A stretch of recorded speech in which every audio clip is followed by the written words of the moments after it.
तो इसलिए दास ये प्रार्थना करना चाह रहा था कि आपने इस आध्यात्मिक यूनिवर्सिटी में ज्यादा अटेंडेंस करनी चाहिए और यहां से सीडी वगैरह ले जाके घर अपना बच्चों को दिखावे, रिश्तेदारों को सुनावे और आप भी घनी अच्छी तरह सुने, तो फिर आपको यहां का भी सुख मिलेगा, संसारिक सुख आपको इतने देगा, आपने हाथ जोड़ना पड़ेगा भगवान का आगे, क्योंकि आपको ज्ञान हो जाएगा इस माया का करेंगे कि ये तो हमें डुबो दी गया लास्ट में। इस दास के साथ ये घटा हुआ सा कुछ, तब दास कॉन्फिडेंस से आपसे कह रहा है।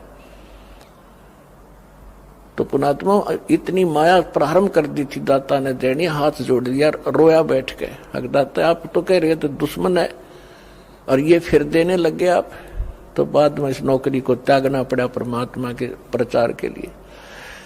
तो कहने का भाव ये है कि जिस वस्तु के लिए आप भटक रहे हो, एक रोजगार, रोटी और छोटे मोटे दुख आप पर आए हुए हैं, ये तो छू मंत्र कर देगा आपके, पर करेगा जब जब आपकी सीधी नीयत हो जाएगी।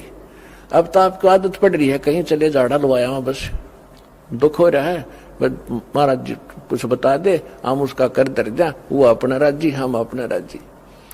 दास ऐसा नहीं चाहता और ना ऐसा करेगा, आपको सुख देंगे लेकिन आपकी यहाँ अटेंडेंस लगवाएंगे ताकि आपको ज्ञान से परिपूर्ण करें, ताकि फिर आपके तो एक सुख हो गया, मान ले आप चले गए, अगर 20 और होंगे आपके ऊपर, अगर यहाँ से टल गए तो।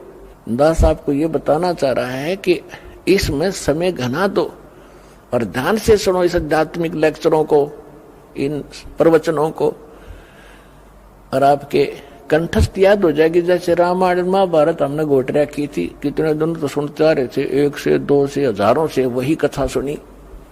तो अब ये सत्य कथा सुनोगे, ये बच्चे बच्चे तक पहुंच जाएगी और फिर एक रस हो जाएंगे, कोई डगमग करणिया नहीं रहेगा, बीच में अटपट करनिया।